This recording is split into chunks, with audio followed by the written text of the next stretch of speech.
Kita semua ada kad pengenalan, ada pasport kan? Tapi pernah tak kita berhenti sekejap dan betul-betul fikir apa sebenarnya makna menjadi seorang warga negara? Ia bukan sekadar status atas kertas tau. Sebenarnya, ia adalah satu identiti, satu kontrak yang mengikat kita semua. Jom, hari ini kita bongkar apa isi kandungan kontrak ni. Jadi kita mulakan dengan soalan asas ni. Apa ertinya jadi warga negara Malaysia? Adakah ia cuma sebab kita lahir di sini? Atau ada sesuatu yang jauh lebih mendalam? Sesuatu yang berkait rapat dengan hak yang kita dapat dan peranan yang kita perlu mainkan. Okey, bayangkan macam ni. Jadi warga negara ni ibarat pegang sekeping shilling. Mesti ada dua muka, kan? Satu muka kita panggil hak. Ini adalah kuasa atau jaminan yang undang-undang dah tetapkan untuk kita. Muka lagi satu pula, tanggungjawab.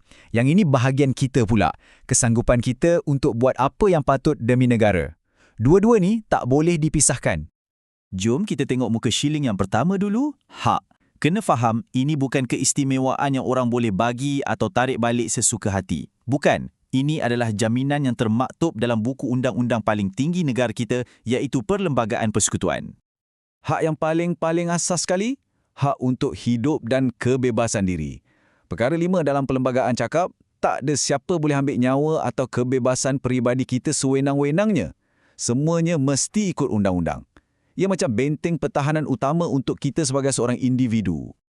Tapi, ada tapinya. Hak yang hebat ni datang sekali dengan tanggungjawab yang sama hebatnya. Masa negara lindungi kita, kita pun kena bertanggungjawab jaga diri sendiri.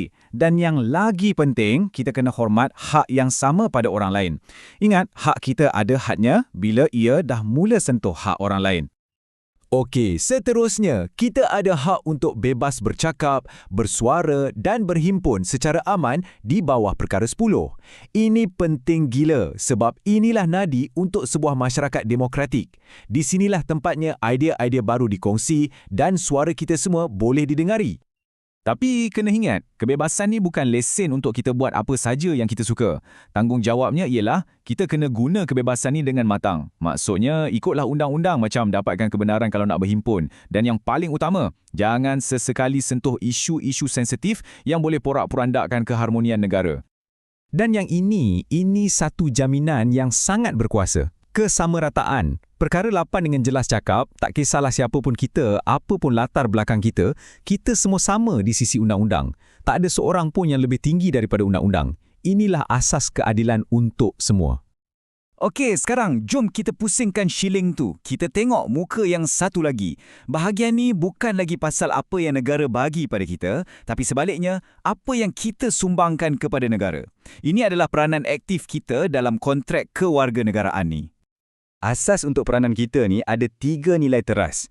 Yang pertama, mestilah patriotisme, rasa cinta dan setia pada negara. Kedua, bertanggungjawab, maksudnya kita sanggup pikul tugas.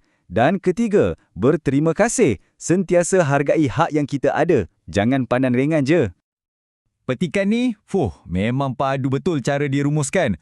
Tanggungjawab tu bukan setakat perkataan tau. Ia adalah satu kesanggupan.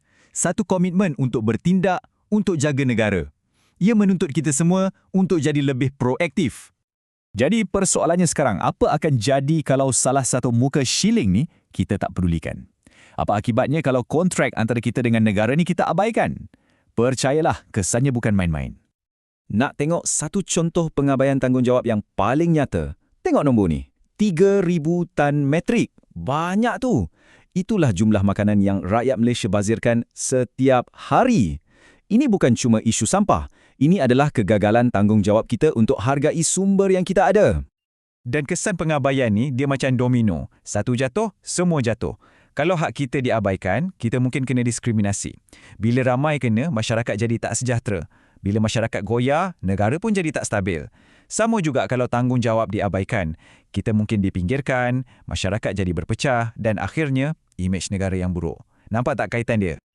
Okey, dah cukup dengan teori. Jom kita tengok macam mana kita boleh hidupkan kontrak ni dalam dunia sebenar. Macam mana kita nak jadi warga negara yang bukan setakat tahu, tapi betul-betul amalkan hak dan tanggungjawab kita. Cuba bayangkan situasi ni. Anda tengah khusyuk berdiri tegak masa lagu Negaraku berkumandang. Tiba-tiba, kawan sebelah anda rebah. pengsan. Apa anda akan buat? Teruskah aku berdiri tegak sebab hormat lagu kebangsaan? Atau anda terus tunduk bantu kawan anda tu? Nampak tak? Inilah dia satu konflik nilai yang klasik. Satu sisi ada nilai patriotism, hormat pada simbol negara. Tapi lagi satu sisi ada nilai berperi kemanusiaan, tolong orang yang dalam kesusahan. Tak ada jawapan yang mudah kan? Ia betul-betul uji pertimbangan kita. Sekarang, mari kita lihat pula contoh seorang warga negara yang luar biasa. Mother A. Manggalam, pengasas The Pure Life Society. Beliau dedikasikan seluruh hidupnya untuk pastikan hak dan masa depan anak-anak yatim terbela. Tindakan beliau ni bukti nyata yang tanggungjawab sosial tu bukanlah beban, tapi satu panggilan jiwa. Jadi untuk penutup, saya nak tinggalkan anda dengan satu soalan. Kalau esok anda nampak ada orang buang sampah dalam sungai atau ada pembaziran sumber berlaku depan mata anda, apa tindakan anda? Adakah anda akan buat tak tahu saja atau anda akan mainkan peranan anda dalam kontrak ni? Jawapannya ada pada anda. Fikir-fikirkanlah.